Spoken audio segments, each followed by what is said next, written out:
Tragedy in Timonium. New information on the victim and suspect tonight following a deadly shooting at Sky Zone. Acting BPD Commissioner Richard Worley is set to hold another public comment meeting tomorrow. Fox 45 News examines his handling of Baltimore's crime crisis to this point and potential next steps.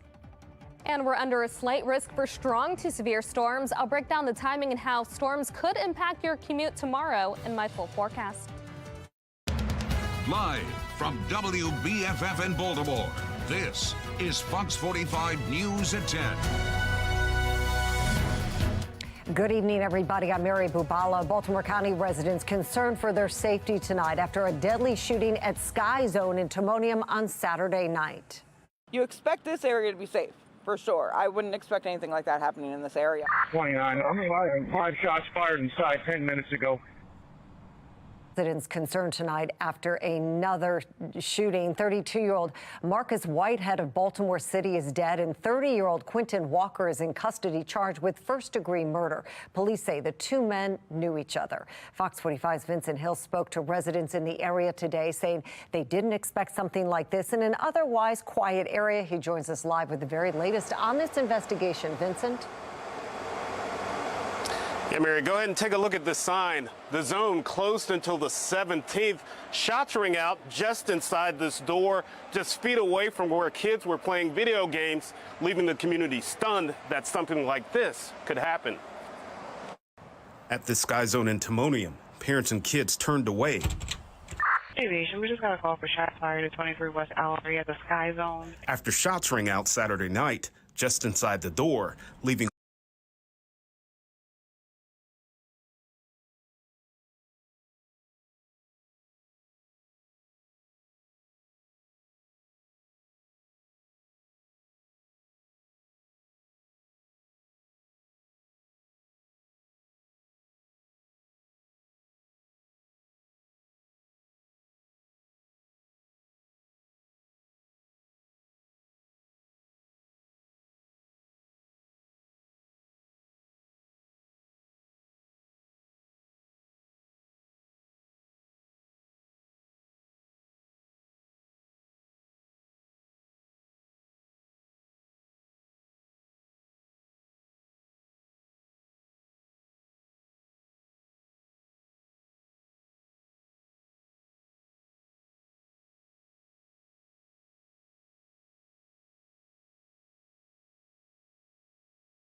Has their hands tied.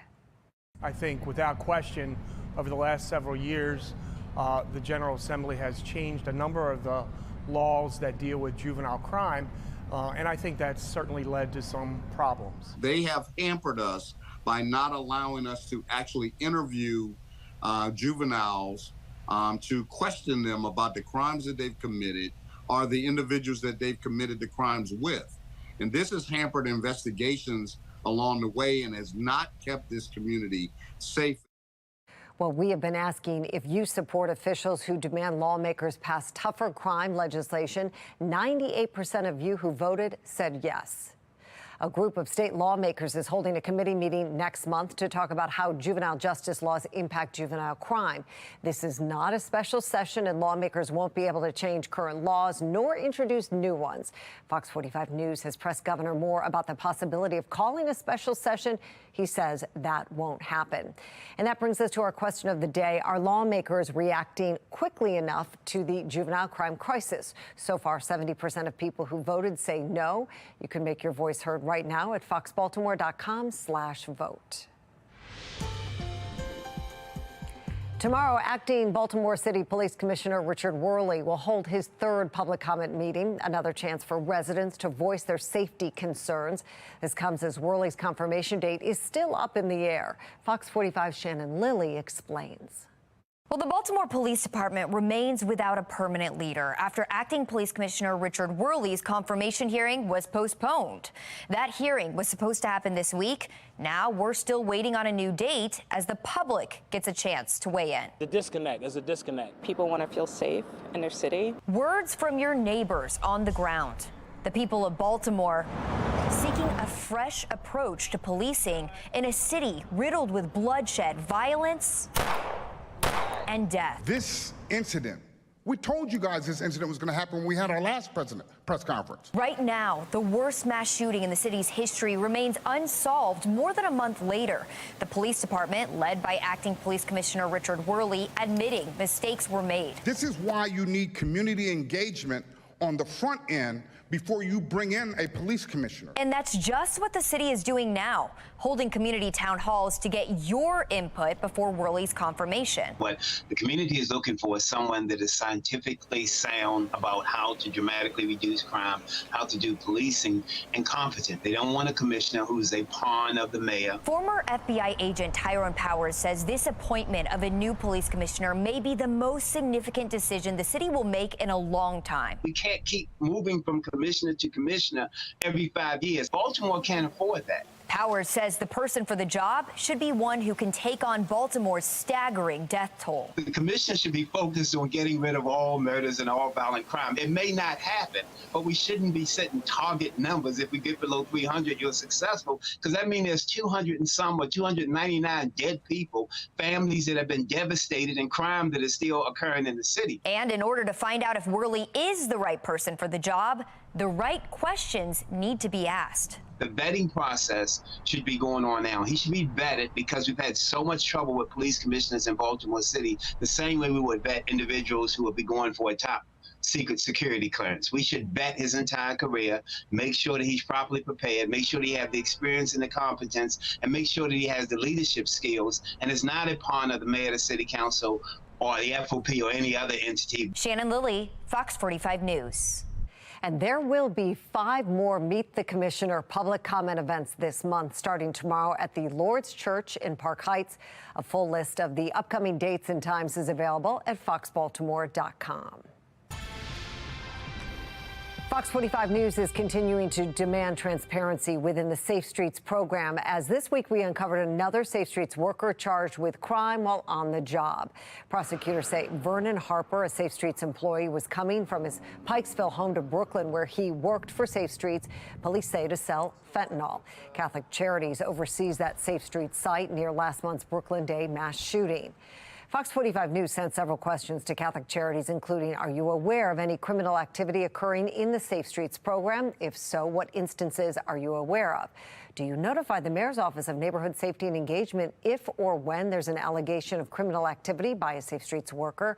And do you believe you have a moral and or ethical obligation to tell the public about Safe Streets workers accused or convicted of crimes? Catholic Charities replied by telling us to reach out to Monzi for comment. Now, we have questioned Monzi several times if any crimes are off limits from being considered for employment. We never received a response.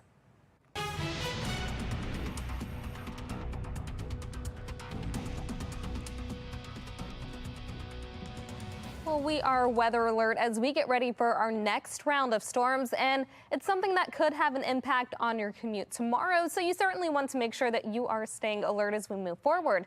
Now, today we stayed nice and dry because of that high pressure system over our region, but that warm front that you see will begin to lift over us tomorrow, and the cold front is going to follow. That's going to lead to our next chance for showers and storms, some of which could be strong, even severe. The Storm Prediction Center has placed the entire state under a slight risk level 2 of 5. Coming up, I'll have a look at the timing and the impacts that we could see from those storms in my full forecast. Back to you. Jasmine, thank you. Coming up, more wildfire devastation in Hawaii. An update on the recovery effort as the death toll continues to climb. The political landscape ahead of 2024 now vastly changed. I'm Christine Frizzell with what the decision to appoint a special counsel in the Hunter Biden probe could mean.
Reaction pouring in tonight after the Justice Department's decision to appoint a special counsel in the federal investigation into President Biden's son, Hunter. National correspondent Christine Frizzau has the latest. The elevation of U.S. Attorney David Weiss to the role of special counsel met with swift reaction from Republicans, calling it camouflage and a cover-up. David Weiss was the U.S. attorney handpicked to lead this investigation, who spent the last 5 years covering it up. But Weiss was appointed by former President Donald Trump. Back in 2020, 11 House Republicans sent this letter to the DOJ, asking for the appointment of an independent, unbiased special counsel, but appear unhappy now that they have one, raising concerns it could hamper their own investigation by freezing the flow of information and witnesses they can access. This is another example of the Department of Justice stonewalling and obstructing our investigation. In his new role, David Weiss will have additional resources for staff, plus more independence from the DOJ, and the ability to investigate crimes in other jurisdictions, not just Delaware. This is just another reflection of the true independence of this Department of Justice. The decision came just 2 weeks after Hunter Biden was scheduled to plead guilty for failing to pay more than $1 million in taxes before the legal deadlines, plus a federal gun charge for lying on an application about drug use. A plea deal that fell apart after a federal judge raised questions about whether Hunter Biden would get immunity from future criminal charges. Hunter Biden's attorneys projecting confidence they will get a fair resolution, but also raising concerns. If anything changes from his conclusion, which was 2 tax misdemeanors and a diverted gun charge, the question should be asked, what infected the process that was not the facts and the law? All of this setting the stage for what some have already named the scandal election. Hunter's business dealings hanging over the Biden campaign, and former President Donald Trump facing 2 special counsel investigations, 3 indictments, and so far 78 criminal charges against him. I'm Christine Frizzau reporting. Well, Maryland Senator Jamie Raskin voicing his support of the decision to appoint a special counsel. From my perspective, it is the rule of law and the justice system working itself out the way that it does. And, you know, obviously it's bumpy, and this side or that side doesn't necessarily prefer this course of events. But our job, I think, as political people, is to allow the justice system to run its course. Raskin says his Republican colleagues have been demanding special counsel for months, and now he's wondering why they have so many doubts.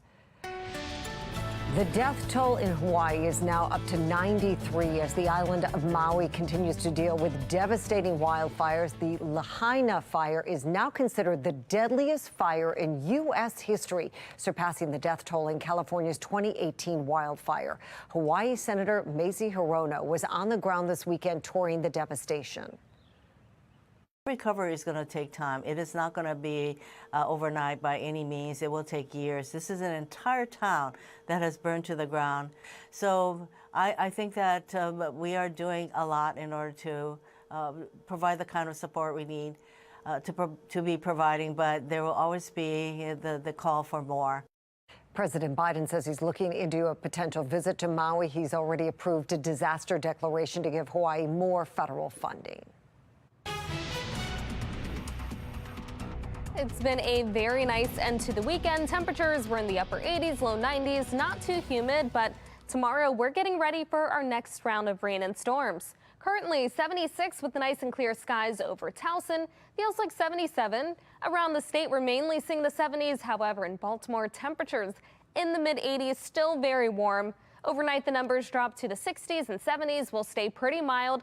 It looks good as the day begins, but heading into the afternoon, we'll have that next chance for showers and storms. Notice high pressure is over our region now. That's been keeping us nice and dry, and it kept our humidity somewhat low for this time of year, but that warm front will begin to lift north tomorrow, and a cold front will follow.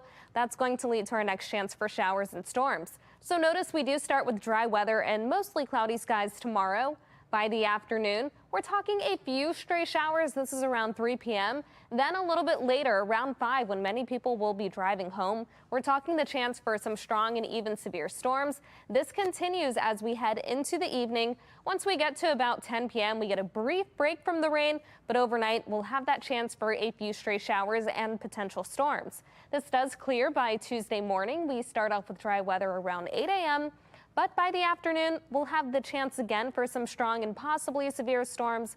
Make sure that you are staying weather alert today and tomorrow. These storms could have impacts on your commute from home. We are under a slight risk, and this is for the entire state. That's threat level 2 of 5. Make sure that you have multiple ways of receiving any alerts that may be issued. Damaging wind gusts greater than 60 miles per hour will be the primary threat. However, there's the chance for large hail and possibly heavy rain and even an isolated tornado. Make sure that you are staying weather alert again. We've got the chance for a few scattered showers and storms on Tuesday. Those will mainly be for the afternoon, but we're back to nice and dry weather for the rest of the week, and we're looking at a quieter pattern. 71 for the low temperature with nice and quiet conditions. Then tomorrow it gets hot. Our high temperatures reach the upper 80s and the low 90s before the storms arrive. Then notice for the late afternoon and evening, those rain chances begin to increase, and we'll still have those lingering showers overnight. Weather alert tomorrow, then 91 on Tuesday with the chance for scattered showers and storms. That's followed by the mid-80s and a nice and pleasant day on Wednesday. We'll have lower humidity. Then it starts to feel like summer again for the rest of the week and into the weekend. 89 on Thursday, 89 on Friday with plenty of sunshine. Then upper 80s on Saturday, still with plenty of sunshine. And we jump to the 90s on Sunday with mostly sunny skies. Back to you. Thank you. Still ahead, the death toll rises in the Pittsburgh house explosion. An update on that investigation. And a Maryland man accused of stealing an ambulance on an accident scene in Northern Virginia. Just how many cars got hit as he tried to get away?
Officials in Pennsylvania are confirming a 5th person has died following a house explosion near Pittsburgh. Saturday's explosion destroyed 3 homes and damaged at least a dozen more.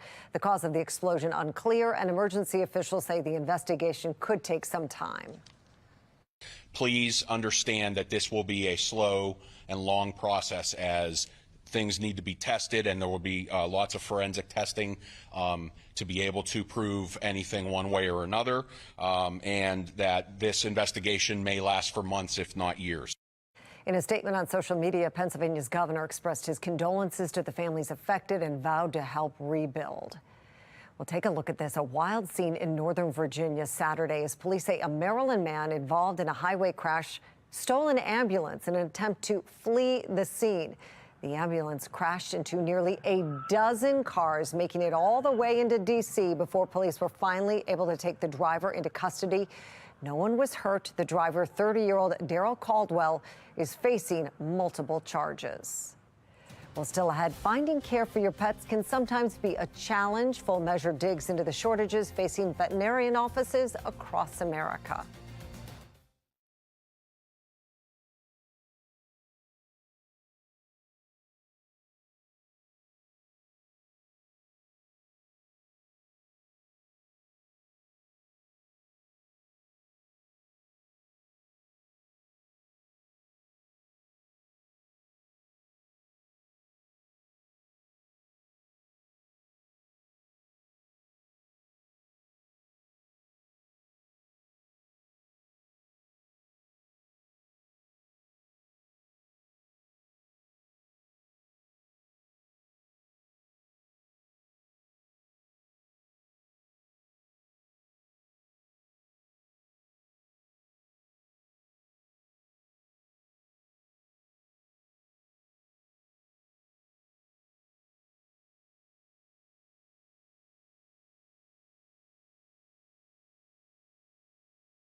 We are following breaking news right now. This is a live look at a car crash on the ramp between I-95 and 395 heading southbound away from downtown Baltimore, just past the stadiums.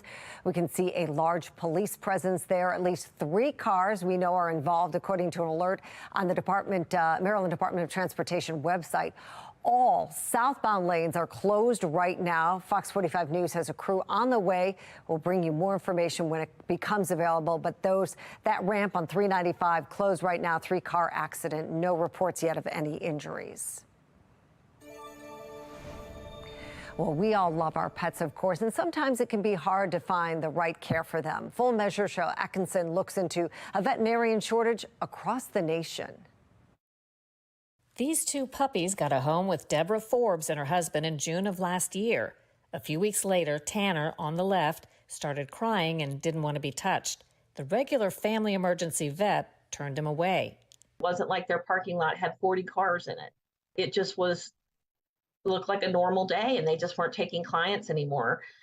So then we had to go to the other one that I was not familiar with, and they were very short-staffed as well. And I think because they were short-staffed, I think, they did an x-ray. Okay, he didn't break anything. He's fine. Send him on his way. But Tanner wasn't fine. His legs became paralyzed and he started bleeding profusely from a cut near his mouth. It took weeks to get an appointment with a specialist and even longer to finally get an accurate diagnosis from his regular vet. By then, we had no choice but to put him down because he was going to choke to death if we didn't. So sorry. Across the country, animal owners are getting turned away by short-staffed veterinary offices and emergency clinics. Patients are frequently sent hours away to neighboring states to look for care, but still coming up empty. So this is where we would perform procedures. Kayleen Glore is co-medical director of Clarendon Animal Care in Arlington, Virginia, where 14 doctors have seen thousands of pets and started finding it more and more difficult to get critically sick animals into emergency hospitals. So in this area, we're lucky. We've got a lot of 24-hour emergency referral hospitals, and I would say it's not uncommon for us to call 3 to 4 of them to find out where we can get a patient transferred. Is that new compared to 5 years ago? Absolutely. On the supply side, the veterinary industry already had a high turnover rate. Each year, 1 in 6 vets and 1 in 4 technicians leaves their job, and veterinarians commit suicide at a greater than average rate. During the pandemic, many say they faced bullying and abuse from customers frustrated by everything from cost of care to COVID measures. Is there a thought that if they had caught it, been able to treat it when you caught it or when it was finally caught, that there could have been a different outcome? I think that early on, if we could have known this and gotten that detected and had someone who knew what they were talking about, that there's definitely a possibility that something more could have been done for him. Some states are getting creative. A proposal in California would give up to $150,000 in student debt relief to licensed vets in exchange for working at a California animal shelter for at least 5 years. For Full Measure, I'm Cheryl Atkinson. And you can watch Full Measure Sundays on Fox 45 at 10 a.m. Sweepless in Seattle after an extra innings thriller on Saturday night. The Birds had their sights set on a series win. More from the trip out west coming up next on Sports Unlimited.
We are very thrilled and excited about where we are today and being a part of the community of Baltimore.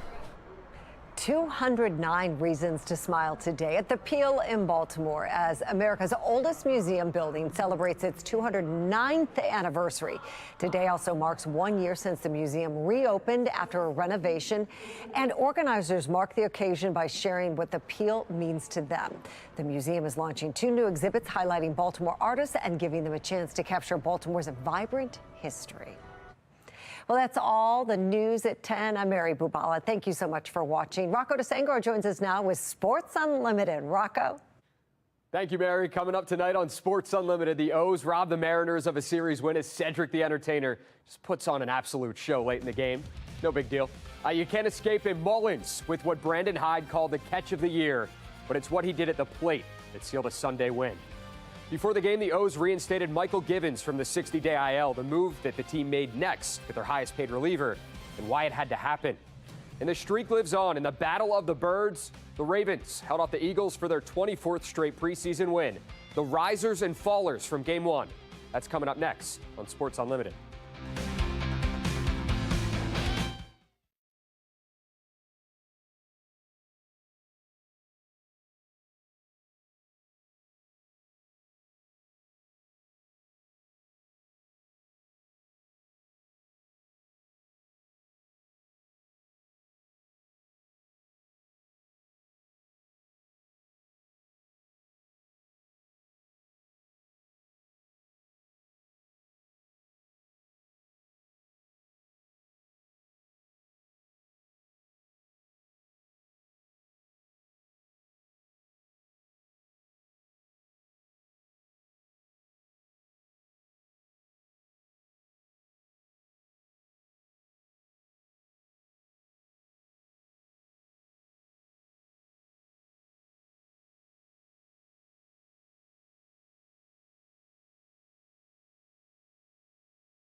I'm Rocco DeSangro. Morgan has the night off.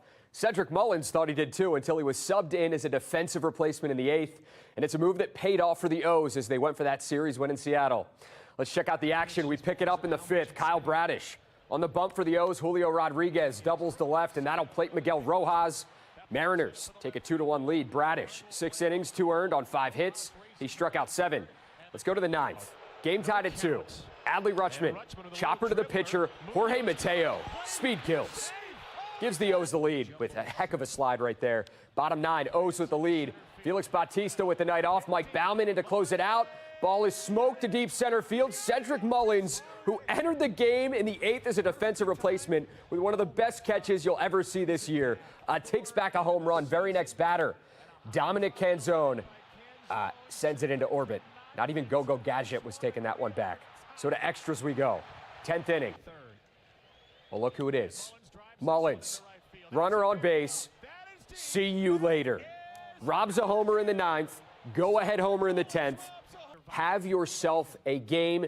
Shintaro Fujinami in to close it out, and he does just that as the O's win the series 5-3. Final score.